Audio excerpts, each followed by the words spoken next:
के रोजे की हाजिरी जरूर नसीब फरमा देना। ये दुआ करके हाजी वापस होता है, आंखों से आंसू रोके नहीं रुकते हैं। ये वो हाजी है जिसका घर मदीने में नहीं, ये वो हाजी है उम्रा करने वाला है जिसकी प्रॉपर्टी मदीने में नहीं, जिसका सरमाया मदीने में नहीं, सिर्फ नबी के रोजे का दीदार करने के लिए गया है। तब इसकी मोहब्बत का ये आलम है कि मदीना छूटता है तो आंखों से आंसू जारी हो जाते हैं, नबी का रोजा छूटता है तो आंखों से आंसू जारी हो जाते हैं, गुंबदे खदरा दूर होता है नजरों से तो आंखों से आंसू जारी हो जाते हैं। अपना सामान सफर तैयार करता है हाजी। मैंने खुद हाजियों की जुबानी सुना है, मैंने खुद उम्रा करने वालों की जुबानी सुना है कि मदीने शरीफ की रुखसती ऐसी रुखसती है कि आंखों से आंसू रोके नहीं रुकते हैं। पूरी जिंदगी आदमी दुआ करता है मौला मदीने शरीफ की हाजिरी नसीब फरमा दे। और जब मदीने में पहुंचता है और वहां की जो रुखसती होती है 8 दिन पूरे होने के बाद में, एक शायर ने कहा था तैबा से लौटना किसी आशिक से पूछिए, तैबा से लौटना किसी आशिक से पूछिए, ऐसा लगा कि रूह बदन से निकल गई, ऐसा लगा कि रूह बदन से निकल गई जब गुंबदे खदरा पे वो पहली नजर गई। अल्लाह अकबर। गुंबदे खदरा के वो जलवे हमेशा निगाहों में रहते हैं, गुंबदे खदरा के जलवे निगाहों से कभी अलग नहीं होते हैं। जब जब गुंबदे खदरा की बात आती है तो छतरियां याद आने लगती है मस्जिद नबवी की, गुंबदे खदरा याद आने लगता है। अल्लाह अकबर। ये 8 दिन मदीने में रहने वाला हाजी है, उम्रा करने वाला है। जब मदीना छोड़ता है तो आंखों से आंसू रोके नहीं रुकते हैं। तो जरा दिल पे हाथ रख के बताओ पठाननपुर वालों, वो हुसैन जिसने बचपन मदीने में गुजारा, वो हुसैन जिसने जवानी मदीने में गुजारी, वो हुसैन जिसने 56 साल की उम्र मदीने में गुजारी, जिस नाना का रोजा मदीने में है, माँ की तुरबत मदीने में है, भाई की तुरबत मदीने में है, मामूओं की तुरबत मदीने में है। अल्लाह अकबर। जो मस्जिद नबवी की गलियों में, मस्जिद नबवी में टहलता रहा, जो मस्जिद नबवी में फजर जोहर असर मगरिब इशा पढ़ता रहा, जो मस्जिद नबवी में नाना जान की आगोश में बैठा रहा। अल्लाह अकबर। उस हुसैन से जब मदीना छूटा होगा कैसी बीतती होगी आका हुसैन के दिल पर। हुसैन से नाना का रोजा छूट रहा है, कैसा लग रहा होगा आका इमाम हुसैन को। हुसैन मदीने शरीफ से बाहर निकलते हैं। हजरत ज़ैनब ने कहा भाई क्या देख रहे हो मुड़ मुड़ के मदीने की तरफ। तो मेरा इमाम जवाब देता है कि बहन ज़ैनब, जिसे दुनिया में कहीं चैन नहीं मिलता, जिसे दुनिया में कहीं सुकून नहीं मिलता, जिसे दुनिया में कहीं राहत नहीं मिलती, जिसे दुनिया में कहीं आराम नहीं मिलता, उसे चैन हमारे नाना के मदीने में मिलता है, उसे सुकून हमारे नाना के मदीने में मिलता है, उसे आराम हमारे नाना के मदीने में मिलता है। आज वही मदीना हुसैन से छूट रहा है, वो मदीना जो कौनैन का ताज है, जिसका दीदार मोमिन की मेराज है। जिंदगी में खुदा हर मुसलमान को वो मदीना दिखा दे तो क्या बात है। वो मदीना हुसैन से छूट रहा है। हुसैन मदीना शरीफ से बाहर निकले, मक्का पहुंचे, मक्के से कूफे के लिए निकले थे, तकदीर ने करबला पहुंचा दिया। शहादतें आपने सुनी होंगी, वाक़यात करबला आपने सुने होंगे। हुसैन 2 मुहर्रम को मैदान करबला में पहुंचे। 7 मुहर्रम मंगल के दिन हुसैन पे पानी बंद किया गया। इमाम हुसैन के लिए इब्ने जियाद ने 22,000 का लश्कर भेजा था। 72 के मुकाबले में 22,000। उन 72 में दूध पीते बच्चे भी हैं, उन 72 में कमसिन बच्चे भी हैं, उन 72 में उम्र दराज बूढ़े भी हैं। 72 के मुकाबले में 22,000 का लश्कर, ये कोई मुकाबला है? 100 आ जाते, 200 आ जाते, 400, 500, 1000, 2000 आ जाते। कहाँ 72 और कहाँ 22,000। फिर भी डर लगा है कि लोग कम ना पड़ जाएं, फिर भी डर लगा हुआ है कि बंदे कहीं कम ना पड़ जाएं। तो इब्ने जियाद से दुनिया ने पूछा, ओ इब्ने जियाद, क्या तेरी अकल मारी गई थी कि तूने 72 के मुकाबले में 22,000 भेज दिए? तो इब्ने जियाद की अकल जवाब देती है कि इब्ने जियाद 72 को नहीं देख रहा था, वो 72 में देख रहा था।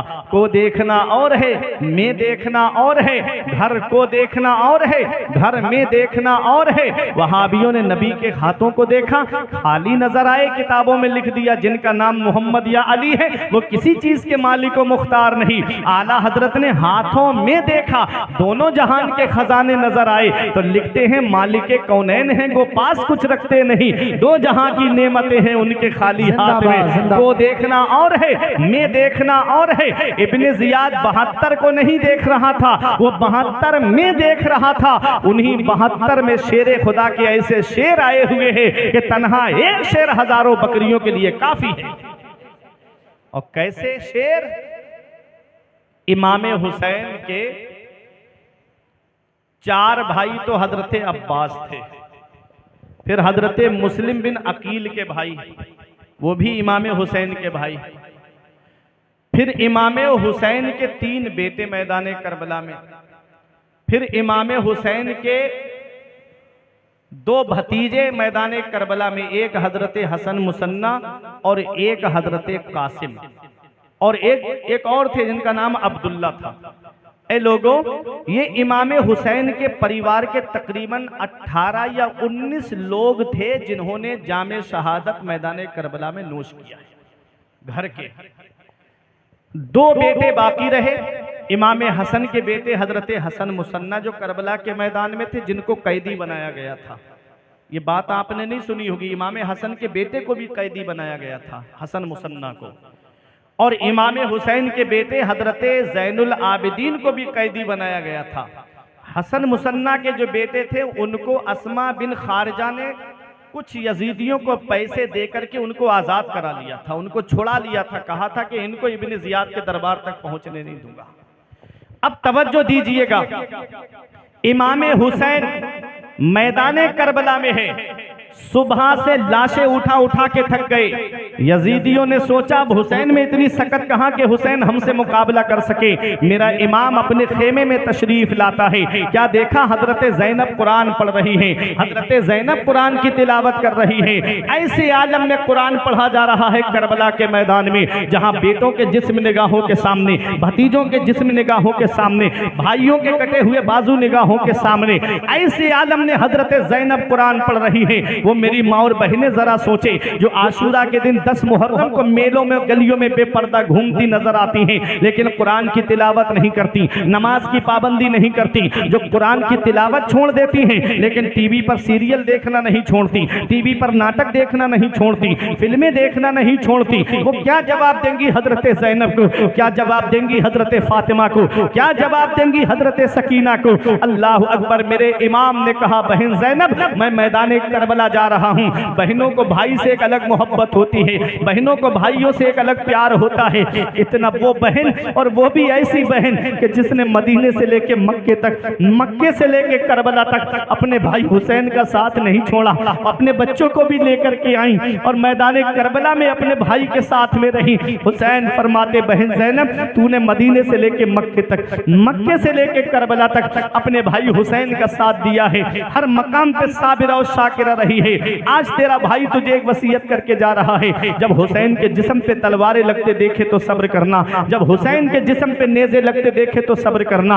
अपनी बीबी शहरबानों को सब्र की तलकीन फरमाते हैं, उम्मे रुबाब को सब्र की तलकीन फरमाते हैं, उम्मे लैला को सब्र की तलकीन फरमाते हैं। बेटियों को बाप से एक अलग मोहब्बत होती है, बेटियों को बाप से एक अलग प्यार होता है। बाप की तबीयत खराब हो जाए, एक खून बेटे को करके देखना, अगर वो बाहर होगा तो आने में कहेगा, आज ट्रेन नहीं मिलेगी, कल आ जाऊंगा, आज टिकट नहीं मिला है, कल आ जाऊंगा। और एक खून बेटी को करके देखना, अपने बाप की तबीयत के बारे में सुनेगी, दौड़ी चली आएगी बाप की तबीयत को देखने के लिए। बेटियों को बाप से एक अलग प्यार होता है। अल्लाह अकबर। करबला के मैदान में मेरे इमाम ने जब अपनी बच्ची सकीना को सीने से लगा के फरमाया, बेटी मैं मैदान करबला जा रहा हूँ। आप अर्ज करती है, बाबा कासिम गए वापस नहीं आए, अली अकबर गए वापस नहीं आए, अली असगर गए वापस नहीं आए, चाचा अब्बास गए वापस नहीं आए। बाबा हम आपके बाद किसके सहारे रहेंगे? मुझे नींद आती है तो आपके सीने पे सर रख के सोती हूँ, तब मुझे रात को नींद आती है। इमाम हुसैन फरमाते, बहन ज़ैनब, हुसैन का इम्तिहान करबला में पूरा हो रहा है, यहाँ से तुम्हारा इम्तिहान शुरू हो रहा है। मेरी बच्ची सकीना को दीवारों से हाथ लगा के रोने मत देना। हुसैन सब्र की तलकीन फरमाते हैं। हुसैन मैदान करबला में तशरीफ ला रहे हैं। इमाम हुसैन के जवान बेटे इमाम ज़ैनुल आबिदीन कहते हैं, बाबा मेरे होते हुए आप मैदान करबला नहीं जा सकते। फरमाया, बेटा तुम्हारा वक्त अभी नहीं आया है, तुझसे मेरी नस्ल का सिलसिला चलेगा, तुझसे सैयदों का सिलसिला चलेगा, तुझसे आले रसूल का सिलसिला चलेगा। इमाम हुसैन फरमाते हैं, बेटा सब्र से काम लेना। मेरा इमाम मैदान करबला में खड़ा है, 56 साल कुछ महीने की उम्र है मेरे इमाम की। यजीदियों के सामने आखिरी खुतबा देते हैं इत्माम हुज्जत के लिए। फरमाया इस वक्त पूरी रूए जमीन पर मेरे अलावा कोई नबी का नवासा दुनिया में मौजूद नहीं है। क्यों तुम हुसैन के खून के प्यासे हो, क्यों तुम नबी की आल के खून के प्यासे हो। शिम्र कहता है हुसैन हुसैन यजीद की बैत करो या हमसे मुकाबला करो। फरमाया आ तो तेरा जो सबसे बड़ा पहलवान हो उसे हुसैन के मुकाबले में भेज। चंद बहादुर आए, हुसैन ने जहन्नम में पहुंचा दिया। ये इमाम हुसैन की तलवार है जो करबला के मैदान में बिजली की तरह चमक रही है, सायका की तरह गरज रही है और गाजर मूली की तरह यजीदियों को काट रही है। अमर इब्ने साद घबरा के कहता है अरे हुसैन की तलवार को रोको। शिम्र बोला कैसे रोकूं, सनान बोला कहां से रोकूं, खूली बोला काहे को रोकूं। करबला में 12-13 जगह से आवाज आ रही थी अरे हुसैन की तलवार को रोको। वो तलवार जो भूख से न रुके, वो तलवार जो प्यास से न रुके, वो तलवार जिसे ज़ैनब के आंसू न रोक सके, वो तलवार जिसे शहरवानों की मोहब्बत न रोक सकी, वो तलवार जिसे उम्मे लैला का प्यार न रोक सका। एक वक्त ऐसा आया हुसैन की तलवार चलते चलते रुक जाती है, पानी की वजह से नहीं रुकी, ज़ैनब के आंसू देखकर नहीं रुकी, शहरवानों की मोहब्बत की वजह से नहीं रुकी। हुसैन की तलवार रुकी है तो 2 रकत नमाज के लिए रुकी है।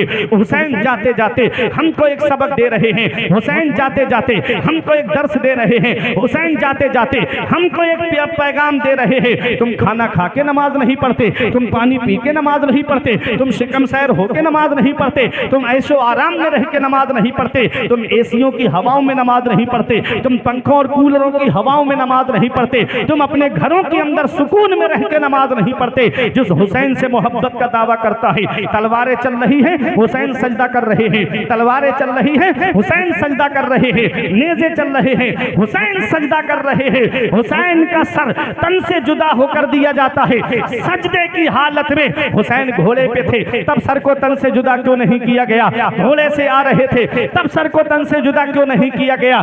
जब सजदे में आका हुसैन पहुंचे, तब सर को तन से जुदा किया जा रहा है। तो सुनो सजदे की हालत कैसी है, तो सुनो नबी फरमाते हैं जब बंदा नमाज पढ़ता है और जब सजदे में होता है तो उसे अल्लाह का कुर्ब हासिल हो जाता है, वो अल्लाह का करीबी हो जाता है। सजदे में अल्लाह का कुर्ब क्यों मिलता है? नमाज तो कयाम भी है, नमाज तो रुकू भी है, नमाज तो कायदा उला भी है, नमाज तो कायदा अखीरा भी है, नमाज तो हालत तशाहुद भी है। सजदे में अल्लाह का कुर्ब क्यों मिलता है? तो सुनो जब बंदा सजदा करता है तो वो नामे मोहम्मद की तस्वीर बन जाता है। जब बंदा सजदे की हालत में होता है तो वो नामे मोहम्मद की तस्वीर बन जाता है। आप कहोगे कोई दलील है? तो हाँ मैं आपको बताता हुआ चलूं। मैं कहूंगा कारी मुनाजिर साहब से आप मेरे नबी का जाती नाम मुझे कागज पर लिख करके दीजिए। ये कागज पर मेरे नबी का जाती नाम लिखेंगे। पूछा कौन सा? मैंने कहा जाती नाम नबी का क्या है? आसमान में अहमद, जमीन पे मोहम्मद सल्लल्लाहु अलैहि वसल्लम। ये कागज और कलम लेंगे। इन्होंने गोल गोल किया। मैंने कहा ये क्या है? कहा ये नामे मोहम्मद की मीम है। मैंने कहा ठीक है। बाईं जानिब लाके मोड़ा दाहिनी जानिब को। मैंने कहा ये क्या है? कहा नामे मोहम्मद की हा है। फिर नीचे लाके गोल किया। मैंने कहा ये क्या है? कहा नामे मोहम्मद की दूसरी मीम है। मैंने कहा ठीक है। फिर बाईं जानिब लाके मोड़ा। मैंने कहा ये क्या है? कहा नामे मोहम्मद की दाल है। अब जरा कागज पर नामे मोहम्मद लिखा हुआ देखिए और मस्जिद में सजदा करने वाले के सजदे की हालत को देखिए। ये सर का हिस्सा मीम बन जाता है, ये बाजुओं का हिस्सा हा बन जाता है, ये पेट और पीठ का हिस्सा दूसरी मीम बन जाता है, ये पैरों का हिस्सा दाल बन जाता है। जब मस्जिद में सजदा करने वाले के सजदे की हालत को देखिए और कागज पर लिखा हुआ नामे मोहम्मद देखिए। कोई पठाननपुरवा की जामा मस्जिद में सजदा करता है, कोई नूरी मस्जिद में सजदा करता है, कोई निघासन की मस्जिद में सजदा करता है, कोई लखीमपुर की जामा मस्जिद में सजदा करता है, कोई कादरी मस्जिद में सजदा करता है, कोई अजहरी मस्जिद में सजदा करता है, कोई बरकाती मस्जिद में सजदा करता है, कोई वारसी मस्जिद में सजदा करता है, कोई अजहरी मस्जिद में सजदा करता है, कोई गरीब नवाज मस्जिद में सजदा करता है, कोई गुलशन फरीद मस्जिद में सजदा करता है, कोई नूरी मस्जिद में सजदा करता है, कोई भारत के 7 समंदर पार करके मस्जिद नबवी में सजदा करता है, कोई रियाजुल जन्ना में सजदा करता है, कोई सुतून हन्नाना के सामने सजदा करता है, कोई बाबे बिलाल के करीब सजदा करता है, कोई मस्जिद अबू बकर में सजदा करता है, कोई मस्जिद उमर में सजदा करता है, कोई मस्जिद उस्मान में सजदा करता है, कोई मस्जिद अली में सजदा करता है, कोई मस्जिद आयशा में सजदा करता है,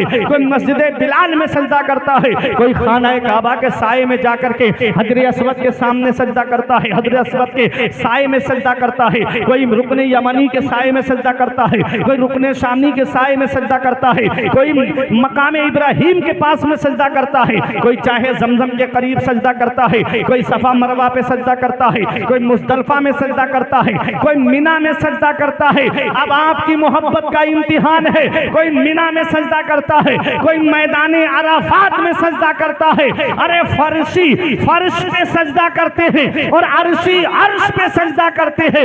इन सब के सजदे एक तरफ और करबला में हुसैन का सजदा एक तरफ। उस सजदे का जवाब कहां से लाओगे जो बर्छियों के साए में हुआ? उस सजदे का जवाब कहां से लाओगे जो तलवारों के साए में हुआ? उस सजदे का जवाब कहां से लाओगे जो नेज़े के साए में हुआ है? हुसैन का सजदा हमें एक पैगाम दे रहा है, तुमसे कज़ा न होगी कभी फिर कोई नमाज। तुमने अगर हुसैन का सजदा समझ लिया, न मस्जिद में न बैतुल्लाह की दीवारों के साए में नमाज़े इश्क अदा होती है, तलवारों के साए में नमाज़े इश्क अदा होती है, तलवारों के साए में। हुसैन का आखिरी सजदा हमें पैगाम दे रहा है। और आज हम हैं, सिर्फ दावा है हुसैन से मोहब्बत का, मस्जिद खाली है हमारी। दावा है हुसैन के चाहने वाले हैं, मदरसे वीरान हैं हमारे। मस्जिद और मदरसों की हालत देखो तो अफसोस होता है आज अपनी कौम के ऊपर, जो नाजायज कामों में लाखों रुपये खर्च कर दें और मस्जिद और मदरसे के हालात वही। मस्जिदों के इमामों की 4-4, 5-5, 6-6 महीने से तनख्वाहें रुकी हुई, नहीं करेंगे खर्च उस पर। मदरसों में बच्चों को नहीं भेजेंगे पढ़ने के लिए। न संभलोगे तो मिट जाओगे हिंदी मुसलमानों, तुम्हारी दास्तां तक भी न होगी दास्तानों। हमें करनी है शहंशाह बतहा की रजा जोई, वो अपने हो गए तो रहमते परवरदिगार अपनी। तरीके मुस्तफ़ा को छोड़ना है वजह बर्बादी, इसी से कौम दुनिया में हुई बे इक्तिदार अपनी। तुम जानते हो हुसैन की लड़ाई थी किससे? यजीद से थी हुसैन की लड़ाई। हुसैन की लड़ाई यजीद से नहीं थी, यजीद के किरदार से थी, यजीद के कैरेक्टर से थी, यजीद की आदत से थी। और यजीद की आदत क्या है? हाफिज इब्ने कसीर ने अल बिदाया वन निहाया में लिखा, इन्न यजीद कद इश्तहरा बिल मआज़िफ़ व शुर्बिल खम्र वल गिना, कि यजीद राग बाजों का रसिया था, यजीद ढोल ढमाकों का रसिया था, यजीद शराब पीता था, यजीद कभी कभी नमाजें छोड़ देता था, यजीद राग बाजों का रसिया था। अब जरा मुझे बताओ, मुसलमान होकर के, हुसैनी होने का दावा करके आज मुसलमान भाई हमारा शराब के ठेके पे खड़ा हो, तो बताओ क्या वो सच्चा हुसैनी है? आप बताओ क्या सच्चा हुसैनी है? नमाज मस्जिद के अंदर हो रही है और गलियों में ऊधम मचाते हुए इधर उधर मुसलमान फिरें और मस्जिद में नमाज होती रहे, नमाज ना पढ़ें, तो क्या ये हुसैनी होने का जो दावा किया है, क्या हम उस दावे में सच्चे हैं? ये हाल है आज हमारी कौम का। गानों को जो सुने और कहे कि मैं हुसैन से मोहब्बत करता हूं, तो क्या वो मोहब्बत में सच्चा है? जो घरों पे फिल्में देखे और कहे कि मैं हुसैन से सच्ची मोहब्बत करता हूं, क्या वो अपनी मोहब्बत में सच्चा है? नमाजें छोड़ के कहता है मैं हुसैनी हूं, बता हुसैन ने कब फर्ज़े ऐन छोड़े हैं? मेरे अजीज में पहुंचा हूं इस नतीजे पर, नमाज छोड़ दी समझो हुसैन छोड़े हैं, नमाज छोड़ दी समझो हुसैन छोड़े हैं। अब यजीद का किरदार है कि वो रागबाजों का रसिया है, ढोल धमाकों का रसिया है, यजीद शराब पीता है, यजीद बंदरों के सरों पे सोने की टोपियां रखता था, कोई बंदर मर जाता उसका गम मनाता था, उसके दरबार में रक्कासा का डांस होता था जिसे आज हम अपनी जुबान में डांस पार्टी कहते हैं। उसके दरबार में बाकायदा नाचने वाली रक्कासा आती थी, वो उनका नाच देखता था, शराब की बोतल करीब रहती थी, सुराही में शराब भरी रहती थी, जाम पे जाम पीता रहता और नाच देखता रहता। अब मुझे बताओ, अपने बच्चों की शादी के मौके पे हम घरों के दरवाजों पे ला करके डांस पार्टी नचवाएं, बैंड अपने बच्चों की शादियों में बजवाएं, तो बताओ क्या हम सच्चे हुसैनी हैं? ये हमारा हाल है। सिर्फ जुबान से हमारा दावा है कि हम हुसैन से मोहब्बत करते हैं, हम हुसैन से मोहब्बत करते हैं, हम हुसैन से प्यार करते हैं। अभी अगर सही माना में देखा जाए, कसौटी पे उतार करके, तो एक भी हुसैनी नहीं निकलेगा। मस्जिदें खाली हमारी, मस्जिदें सूनी हमारी, मदरसे वीरान हो गए हमारे, और हमने सिनेमा हॉल आबाद कर दिए। नौजवानों, मौत का कोई भरोसा नहीं है, कब आ जाए, किस जगह और किस हाल में आ जाए। अभी तुमने बकरा ईद के बाद एक फ्लाइट को नहीं देखा था, एयर इंडिया फ्लाइट, 242 के करीब लोग गए थे, लंदन जा रहे थे। एक परिवार के 26 लोग थे मुसलमान, बकरा ईद करने के लिए घर पे आए थे हिंदुस्तान में, वापस जा रहे थे, एक नहीं बचा उसमें से। एक घर के 5 लोग थे, 3 बच्चे और 2 मियाँ बीवी, डॉक्टर परिवार था वो, एक नहीं बचा। मौत का कोई भरोसा है? मौत का कोई पता है?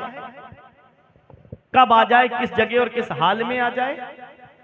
इसीलिए हमारे बुजुर्गों ने फरमाया था, अगर तुम्हारा नमाज में दिल नहीं लगता है तो नमाज पढ़ते वक्त ये सोचा करो कि ये नमाज मेरी आखिरी नमाज हो सकती है। फजर पढ़ रहे हो तो ये सोच लेना, पता नहीं जोहर मिलेगी भी या नहीं मिलेगी। जोहर पढ़ रहे हो तो ये तसव्वुर कर लेना कि पता नहीं असर मिलेगी या नहीं मिलेगी। इस नमाज को दिलचस्पी के साथ पढ़ लो, खुशू खुजू के साथ में पढ़ लो। लेकिन नहीं पढ़ेंगे, कयामत के दिन सबसे पहला सवाल नमाज का होगा। रोजे महशर के जा गुदाज बुवद, अव्वली पुरुष से नमाज बुवद। मैदान हश्र जो जान को पिघलाने वाला है, उस दिन सबसे पहला सवाल नमाज का होगा। उसी में अगर 0 निकल आए तो फिर क्या करोगे? उनको रहम आए तो आए, वरना वो कड़ी मार है क्या होना है। छुप के लोगों से किए जिसके गुनाह, वो खबरदार है क्या होना है। कल तो दीदार का दिन है और यहाँ आंख बेकार है क्या होना है। हाय बिगड़ी तो कहाँ आकर नाओ, ऐन मझधार है क्या होना है। सच्चे हुसैनी बनो, किरदार से हुसैनी बनो, अमाल से हुसैनी बनो, अकवाल से हुसैनी बनो, अफआल से हुसैनी बनो। और ऐसे हुसैनी बनो कि जब तुम गली में चलो तो लोग देख के तुमको कह दे कि अगर सच्चा हुसैनी देखना है तो पठाननपुरवा के इस मुसलमान को देख लो जो हुसैन की यादाओं को अपनाए हुए है, हुसैन के बताए तरीके पे चल रहा है। अगर सच्चा हुसैनी देखना है, जुए से बाज रहो, शराबों से बाज रहो, नमाजों की पाबंदी करो, कहीं बुराइयों की जगह पे खड़े मत हो, कहीं अय्याशियों के अड्डों पे खड़े मत हो, जुए और शराब से दूर हो जाओ, हुसैन से सच्ची मोहब्बत करोगे। अरे हुसैन ने कल के यजीद के साथ सपोर्ट इसलिए नहीं की थी कि यजीद शराब पीता था, यजीद जानी था, यजीद नमाजें कभी कभी छोड़ देता था, यजीद रागबाजों का रसिया था। तो सोचो जब कल के यजीद के साथ में हुसैन ने अपना हाथ नहीं दिया है, तो आज हम हुसैन से मोहब्बत का दावा करके शराब के करीब जाएं, जिनाओं के अड्डों के करीब जाएं, अय्याशियों के करीब जाएं, तो बताओ कयामत के दिन हुसैन हमारी शफाअत कैसे करा सकते हैं? जब यजीद के साथ हुसैन ने हाथ नहीं मिलाया, तो हम हुसैन से मोहब्बत का दावा करके गुनाहों को के अड्डों को आबाद करेंगे तो हुसैन कयामत में हमारे काम कैसे आ सकते हैं? इसलिए नमाजें छोड़ के कहता है मैं हुसैनी हूं। बता हुसैन ने कब फर्ज़े ऐन छोड़े हैं? मेरे अजीज में पहुंचा हूं इस नतीजे पर, नमाज छोड़ दी समझो हुसैन छोड़े हैं। हुसैन सजदे की हालत में है, सर को तन से जुदा किया गया। अब दिल थाम के देख, सुनना, सर का तन से जुदा होना था, सूरज ने शर्म से मुंह छुपा लिया, सितारे आपस में टकराने लगे, बैतुल मक़दिस के पत्थर से ताज़ा खून निकलने लगा, पत्थर हटाया जाता उसके नीचे से खून निकलता। ऐ लोगों, इमाम हुसैन की शहादत के बाद यजीदियों के जुल्म का बाजार थमा नहीं था। उन्होंने खेमों के अंदर आग लगा दी। खेमों में आग क्यों लगाई थी? खेमों में आग इसलिए लगाई थी कि मेरा इमाम वो सारे खत लेकर आया था जो इन कूफे वालों ने इमाम हुसैन को लिखे थे, वो सारे खत मौजूद थे। सारे सबूत मिटाने के लिए इन जालिमों ने खेमों के अंदर आग लगा दी। हजरत ज़ैनब का किरदार देखिए, जो हजरत ज़ैनब कभी इस खेमे में जाएं बच्चों को बाहर लेकर के आएं, कभी उस खेमे में जाएं और बच्चों को बाहर लेकर के आएं, कभी हजरत ज़ैनब उस खेमे में जाएं बच्चों को बाहर लेकर आएं। एक जवान को हजरत ज़ैनब अपनी पुश्त पर उठा बचा करके लाती हैं। एक शायर ने कहा था, बचा के शोलों से आबिद को जाके लाई है, कमर पे बारे इमामत उठा के लाई है, अली की बेटी को झुककर सलाम कर इस्लाम, तेरी अमानतें घर तक बचा के लाई है। शब्बीर के मकसद की निगहबान है ज़ैनब, हर जुल्म पे एक फतह का ऐलान है ज़ैनब। बुझते हुए शोलों से कोई जाके ये कह दे, इस्लाम को बेदाग बचा ले गई ज़ैनब। ये हजरत ज़ैनब का किरदार है। ऐसे आलम में जब असर का वक्त होता है तो तमाम खेमे वालों से हजरत ज़ैनब कहती हैं कि असर की नमाज पढ़नी है, पानी है नहीं, तयम्मुम करके असर की नमाज पढ़ो। ऐसे आलम में भी नमाज पढ़ी जा रही है। हमारे घर में एक का इंतकाल हो जाए, पूरे घर के होश उड़ जाते हैं, इल्ला माशाअल्लाह कोई है जो नमाज पढ़ता है, वरना फजर, ज़ोहर, असर, मगरिब एक वक्त की नमाज का पता नहीं रहता। और ये हजरत ज़ैनब है। इमाम हुसैन की शहादत को देखा, हजरत अब्बास की शहादत को देखा, हजरत अली असगर की शहादत को देखा है, हजरत कासिम की जवानी लुटते हुए देखी है, हजरत अली अकबर की जवानी लुटते हुए देखी है। फिर भी ऐसे आलम में मैदान करबला में नमाज पढ़ी जा रही है। अल्लाह अकबर। रात की तारीकी छा जाती है, और जब रात की तारीकी छा गई, यजीदियों ने सोचा कि हम अब हमारी लड़ाई हुसैन से थी, हुसैन शहीद हो गए हैं, चलो कुछ खाना हुसैन के खेमे में पहुंचा दिया जाए, कुछ पानी भेज दिया जाए हुसैन को, हुसैन के खेमे की तरफ। अल्लाह अकबर। सोचा जाएगा कौन? हजरत ज़ैनब तलवार लेकर के बैठी हैं, कौन उधर बढ़ेगा? कहा हुर की बीबी को भेजो। हुर की बीबी एक बर्तन में पानी और थोड़ा खाना लेकर के जब हजरत ज़ैनब के करीब गई, आपने फरमाया हमें ये खाना नहीं चाहिए। उसने बहुत इसरार किया, तब आपने खाना लिया। हजरत सकीना को से फरमाया, ए बेटी सकीना ये पानी पी लो। हजरत सकीना कहती हैं, फूफी आपने पानी क्यों नहीं पिया? जैसे आप 3 दिन की भूखी प्यासी हैं, जैसे मैं 3 दिन की भूखी प्यासी हूँ, ऐसे आपने भी तो 3 दिन से कुछ नहीं खाया पिया है। तो हजरत ज़ैनब ने फरमाया, बेटी नाना मुस्तफ़ा ने फरमाया है, पहले छोटों को खिलाओ फिर खाओ, पहले छोटों को पिलाओ फिर पियो। हजरत सकीना कहती हैं, फूफी पहले छोटों को खिलाना पिलाना है। कहा हाँ मेरी बेटी। तब हजरत सकीना ने वो पानी का बर्तन लिया और जहां शुहदा के जिस्म रखे हुए थे उन जिस्मों की तरफ आई और आकर के जिस्मों को हटाने लगी। हजरत ज़ैनब फरमाती हैं, बेटी क्या ढूंढ रही हो? हजरत सकीना कहती है, फूफी हम मदीने शरीफ से एक हीरा लेकर आए थे, हम मदीने शरीफ से एक हीरा लेकर के आए थे, वो मेरा हीरा करबला के मैदान में खो गया है। हजरत सकीना ने हजरत असगर का जिस्म निकाला। हजरत ज़ैनब पूछती है, बेटी क्या हीरा मिला? कहा हाँ मेरी फूफी मेरा हीरा मिल गया। गोद में लेके हजरत अली असगर से कहती हैं, भाई देखो फूफी ज़ैनब कह रही हैं कि नाना मुस्तफ़ा ने फरमाया है कि पहले छोटों को खिलाओ फिर खाओ, पहले छोटों को पिलाओ फिर पियो। जब हम मदीने शरीफ से चले थे भाई, तुमसे छोटा हम अपने साथ किसी को लेकर नहीं आए थे। भाई ये पानी पी लो। किसी ने पानी नहीं पिया, ऐसे ही रखा रहा। अल्लाह अकबर। दूसरा दिन आता है, उन यजीदी जालिमों ने अपने जितने यजीदी कत्ल हुए थे सबका कफन दफन किया, उनकी नमाज जनाजा पढ़ी। हुसैन और उनके साथियों का जिस्म ऐसे ही बेगौर कफन पड़ा हुआ था। अब इमाम हुसैन के सर को नेज़े पे बुलंद किया गया और शुहदा के सरों को नेज़े पे बुलंद करके जब इब्ने ज़ियाद के दरबार में गए तो रास्ते में इमाम हुसैन के सर से कितनी करामतें जाहिर हुई।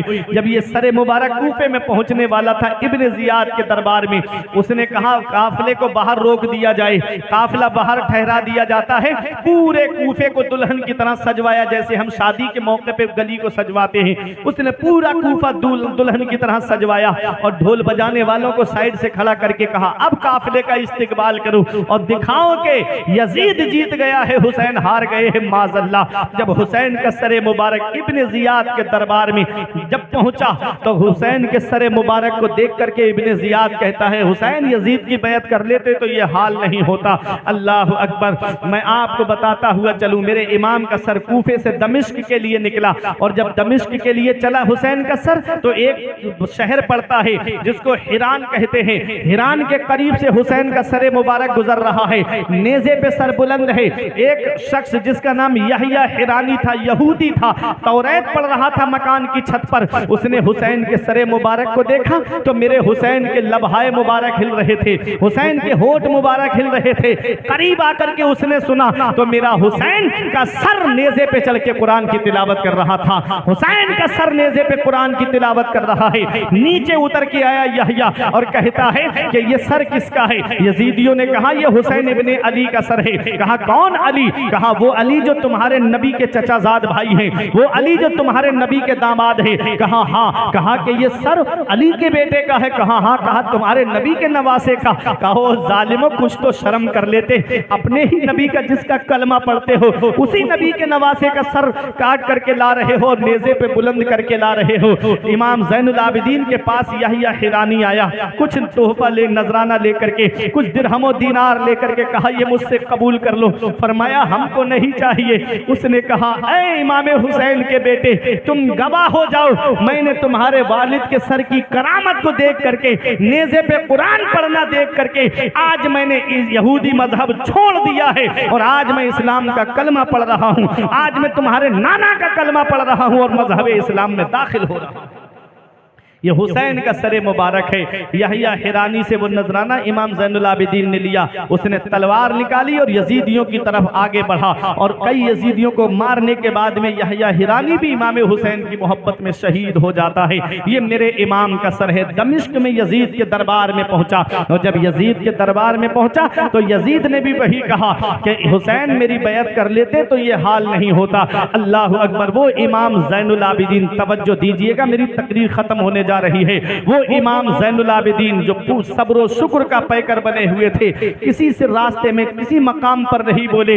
यजीद ने कहा कि आप मुझसे कुछ मांगिए मैं आपको दूंगा। फरमाया हम तुझसे क्या मांगेंगे? उसने कहा फिर भी कुछ तलब कीजिए। फरमाया मैं तुझसे चंद बातें चाहता हूँ। कहा क्या? कहा कि आज जुमे का दिन है, खुतबा पढ़ने की इजाजत मुझे मिलनी चाहिए, मैं खुतबा पढ़ूंगा दमिश्क की जामा मस्जिद में। यजीद कहता है ठीक है। कहा दूसरी शर्त मेरी ये है कि जिन जिन ने मेरे बाबा को शहीद किया है उनको ला करके मेरे हवाले कर ताकि मैं उनसे बदला लूं। इमाम हुसैन के सर को जिन जिन लोगों ने इमाम हुसैन को शहीद किया है उस सर को तन से जुदा करने वाले सबको मेरे सामने ला करके खड़ा कर, मैं उनसे अपने बाबा के कत्ल का बदला लूंगा। यजीद ने पूछा किसने हुसैन को शहीद किया है? अब अमर इब्ने साद कहता है मैं क्यों करूंगा। इब्ने जियाद कहता है मुझे क्या मतलब। खूली कहता है मुझे क्या मतलब। सब इनकार करने लगे कि हमने नहीं किया, हमने नहीं किया। एक यजीदी ने कहा जिसको अपनी हुकूमत का खतरा था उसने इमाम हुसैन को शहीद करवाया है। यजीद समझ गया मामला मेरी तरफ आ रहा है। उसने कहा कि चलो ये इमाम ज़ैनुल आबिदीन मैं तुम्हारी ये शर्त पूरी नहीं कर सकता। और इमाम ज़ैनुल आबिदीन ने फरमाया तीसरी शर्त मेरी ये है तमाम शुहदा के सर मुझे वापस किए जाएं ताकि मैं उनके जिस्मों के साथ उनको दफन कर सकूं। यजीद कहता है ठीक है। कहा चौथी शर्त मेरी ये है कि हमारे काफिले को हिफाजत के साथ मदीना पहुंचाया जाए, हम मदीना जाना चाहते हैं। जुमे का दिन था, हुसैन का लाडला मस्जिद में खड़ा है खुतबा देने के लिए। फसाहत तो इस बारगाह की बांधी है, बलागत तो इस बारगाह की लौंडी है। जब ये बोलते हैं तो फूल इनके लबों से झड़ते हैं। हुसैन का बेटा खड़ा होता है मिंबर पर और एक ऐसा खुतबा दिया कि मस्जिद में जितने लोग बैठे थे एक ऐसा नहीं जिसकी आंख से आंसू न निकलता हो।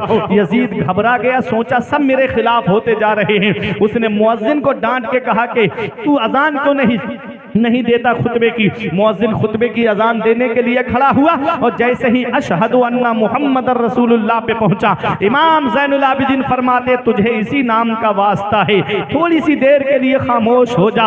यजीद से इमाम हुसैन के बेटे ने कहा ओ यजीद बता अजान में तेरे नाना का नाम लिया जा रहा है या मेरे नाना का नाम लिया जा रहा है? यजीद कहता है तुम्हारे नाना का नाम लिया जा रहा है। इमाम ज़ैनुल आबिदीन फरमाते हैं उसी नाना के नवासे को तूने मैदाने करबला में 3 दिन का भूखा प्यासा शहीद करवाया है। क्या जवाब देगा कयामत के दिन? क्या जवाब देगा? यजीद मुअज्जिन को डांट के कहता है अजान क्यों नहीं देता? ये मेरे आका इमाम हुसैन है और ये मेरे नबी की अजमत और शान है कि जब तक नमाज मुकम्मल नहीं होती है, जब तक नबी पर और आले नबी पर दुरूद नहीं पढ़ लिया जाता है। नमाजों में आले नबी का जिक्र है, नमाजों में नबी का जिक्र है, तो लोगों अल्लाहुम्मा सल्ली अला मुहम्मद व अला आले मुहम्मद जब तक नहीं पढ़ोगे आपकी नमाज मुकम्मल नहीं। तो हुसैन को तो दुनिया 5 वक्त याद कर रही है, हुसैन को तो 5 वक्त याद किया जा रहा है, आले मोहम्मद को तो 5 वक्त याद किया जा रहा है। हुसैन का जिक्र कोई नहीं मिटा सकता, हुसैन का जिक्र कोई खत्म नहीं कर सकता। हुसैन का जिक्र खत्म करने के लिए नमाजों को खत्म करना पड़ेगा और नमाजों को खत्म करना नामुमकिन है, इसलिए हुसैन का जिक्र भी खत्म करना नामुमकिन है। हुसैन का सर इमाम हुसैन का सर, अल्लाह अकबर, है कहाँ? मुख्तलिफ रिवायतें मिली। किसी ने कहा इमाम हुसैन सर यजीद ने तमाम शहरों में फिरवाया था ताकि सब देखें कि मैंने हुसैन को शहीद करवा दिया है और मैं जीत गया हूँ। तो हर शहर में सर घूमता रहा, तो जब ये अस्कलान में पहुंचा तो अस्कलान ही में हुसैन के सर को जो है दफन कर दिया गया, एक रिवायत। फिर स्वालिह तलाए का एक वजीर था, फातिमीन का वजीर था स्वालिह तलाए, जिसने भारी रकम देकर, भारी कीमत देकर के इमाम हुसैन के सर को वहां से उनसे ले लिया, खरीद लिया और पैदल चल के गया था इमाम हुसैन का सर मुबारक लेने के लिए। और उसने लाकर के मिस्र में जो जामिया अजहर यूनिवर्सिटी है काहिरा में, उसके बराबर में एक जगह है मशहद हुसैनी के नाम से, जो खाना अल खलीली के बराबर में है, वहां लाकर के हुसैन के सरे मुबारक को अंबूस की कुर्सी पे रखा। और इमाम हुसैन का सरे मुबारक, बाज लोगों ने कहा कि मिस्र के अंदर काहिरा जामिया अजहर यूनिवर्सिटी के बराबर में एक मशहद हुसैनी है जो खाना अल खलीली के बराबर में है, वहां पर इमाम हुसैन का सर आज भी मौजूद है। उसके लिए दलील हजरत अल्लामा अब्दुल वहाब शारानी अलैहि रहमा और शेख शहाबुद्दीन जुल्बी हनफी कहते हैं कि हम हुसैन के सर की जियारत के लिए गए, तो अब अल्लामा अब्दुल वहाब शारानी अलैहि रहमा को ये शक था कि हुसैन का सर मुबारक है कहाँ। वो कहते हैं मुझ पे नींद तारी हुई तो मैंने क्या देखा कि एक नकीब आया और वो सीधा इमाम हुसैन का सर मुबारक जहाँ मशहद हुसैनी में है वहां से सीधा गया गुम्बद खजरा की तरफ, और नबी के रोजे पे पहुंच करके उसने कहा, या रसूल अल्लाह, अब्दुल वहाब शारानी और शेख शहाबुद्दीन जुल्बी हनफी आपके नवासे के सर की जियारत के लिए आए हैं। आका ने उनके लिए दुआ फरमाई, मौला उनकी जियारत को कबूल फरमा और उनको बख्श दे। अल्लामा अब्दुल वहाब शारानी कहते हैं उस दिन से मैंने मरते वक्त तक सरे मुबारक की जियारत को कभी तर्क नहीं किया। तो बाज लोगों ने कहा कि इमाम हुसैन का सरे मुबारक मिस्र में है, बाज लोगों ने यह कहा कि इमाम हुसैन के सर को उनके जिस्म के साथ करबला में दफन कर दिया गया। बाज लोगों ने यह कहा है कि इमाम हुसैन का सर मुबारक मदीना शरीफ इमाम ज़ैनुल आबिदीन लेकर आए और हजरत फातिमा के पहलू में इमाम हसन के बगल में इमाम हुसैन के सर मुबारक को दफन किया गया। ये रिवायतें मिली। इमाम हुसैन का सर मुबारक जब यजीद के दरबार में था तो रात में यजीद ने अपने मेन रूम में हुसैन का सर मुबारक रखवाया। रात में यजीद की बीबी उठी तो वो देख के हैरत में पड़ गई कि इमाम हुसैन के सर से नूर निकल रहा है और वो आसमान की तरफ जा रहा है। मोहब्बत से बोलो सुभान अल्लाह। नूर निकल रहा है और आसमान की तरफ जा रहा है। यजीद की बीबी डर गई, चीख मारी। यजीद उसकी आवाज सुनकर के उठ के बैठ गया, बोला क्या बात? कहा कि तुम देख नहीं रहे हो इमाम हुसैन के सर से कैसा नूर निकल रहा है?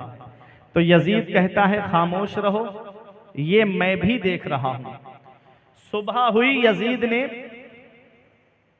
अपने सिपाहियों को बुलाया और बुलाने के बाद कहा कि ये सर शहर से बाहर ले जाओ, एक खेमा बनाओ। सब्ज रेशमी खेमा बनाया गया और हुसैन के सर मुबारक को उसके अंदर रख दिया गया शहर के बाहर।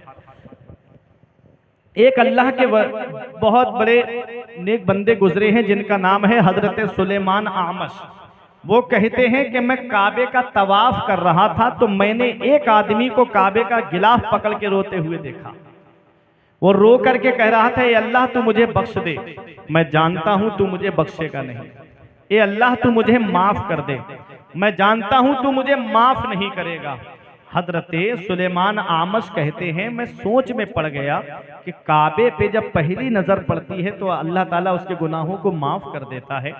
जब हरम शरीफ में बंदा नमाज पढ़ता है तो एक रकत का सवाब 1,00,000 रकत के बराबर मिलता है, एक नेकी का सवाब 1,00,000 नेकियों के बराबर मिलता है, गुनाह मिटा दिए जाते हैं। ये कितना बड़ा गुनाहगार है, इसके अल्लाह गुनाहों को नहीं बख्शेगा। जब आप तवाफ से फारिग हुए तो उससे कहा, भाई तेरा ऐसा कौन सा गुनाह है कि अल्लाह तेरे गुनाह को नहीं बख्शेगा? उसने कहा कि मेरा गुनाह बहुत बड़ा है, कहा बताओ क्या गुनाह है। कहा पहले तुम अपना नाम बताओ। कहा मेरा नाम सुलेमान आमश है। कहा मैं तुम ही को तलाश कर रहा था, हरम शरीफ के बाहर चलो मैं बताता हूँ। हरम शरीफ के बाहर गए, बता क्या गुनाह है तेरा, अब तवज्जो देना। उसने कहा ए सुलेमान आमश, मैं उन 70 लोगों में से हूँ जो इमाम हुसैन के सर की रखवाली कर रहे थे। मैं उन 70 लोगों में से हूँ जो इमाम हुसैन की शहादत में शरीक थे और फिर यजीद के दरबार से सर ला करके शहर के बाहर रखा था और उस सर की हिफाजत कर रहे थे। उसने कहा सुलेमान आमश सुनो, मैं जब सर की रखवाली कर रहा था मेरे सारे साथी सो गए, मैं भी सो गया, लेकिन मैं बेदार हो गया, मैं जाग गया।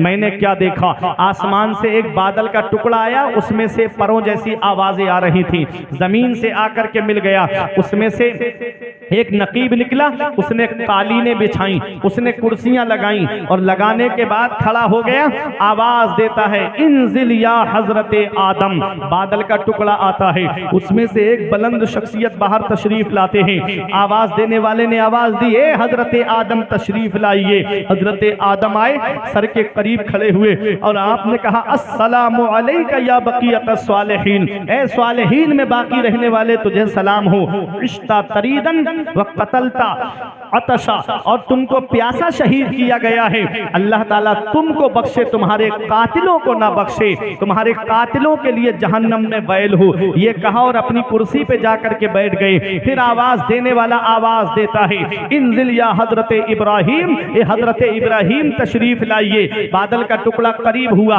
उसमें से एक शख्सियत बाहर तशरीफ लाए और सरे मुबारक के करीब खड़े होकर कहा अस्सलामु अलैका या अब्दुल्लाह, अस्सलामु अलैका या बकियत स्वालिहीन, ए अल्लाह के बंदे तुझे सलाम हो, ए स्वालिहीन में बाकी रहने वाले तुझे सलाम हो। हजरते इब्राहिम अपनी जगह आराम से बैठ गए। फिर आवाज देने वाला आवाज देता है ए हजरते नूह तशरीफ लाइए, ए हजरते मूसा तशरीफ लाइए, ए हजरते ईसा तशरीफ लाइए। अल्लाह के पैगंबर आए और आकर के सरे मुबारक को वैसे ही सलाम किया जैसे हजरते आदम ने किया था, जैसे हजरते इब्राहिम ने किया था। अस्सलामु अलैका या बकियत स्वालिहीन, ऐ स्वालिहीन में बाकी रहने वाले तुझे सलाम हो, अल्लाह तुझे बख्शे, तेरे कातिलों को ना बख्शे, तुम्हारे कातिलों के लिए जहन्नम में वैल हो। ये कहा और कुर्सियों पे बैठ गए। आखिर में आवाज देने वाला आवाज देता है इंजिल या मुहम्मद रसूलुल्लाह, ये अल्लाह के रसूल तशरीफ लाइए। पैगंबर इस्लाम तशरीफ लाए, साथ में हजरते अली हैं, साथ में हजरते फातिमा हैं, साथ में इमाम हसन हैं, फरिश्ते हैं। अल्लाह अकबर। मेरे आका जैसे ही करीब आए, इमाम हुसैन के सर को गोद में लेकर के मेरे आका इतना रोए कि हजरते आदम, हजरते मेरे आका हुजूर सल्लल्लाहु अलैहि वसल्लम के करीब आए और आकर के कहा अल्लाह ताला नवासे के बारे में बेहतर जजा दे, आप सब्र से काम लीजिए। मेरे आका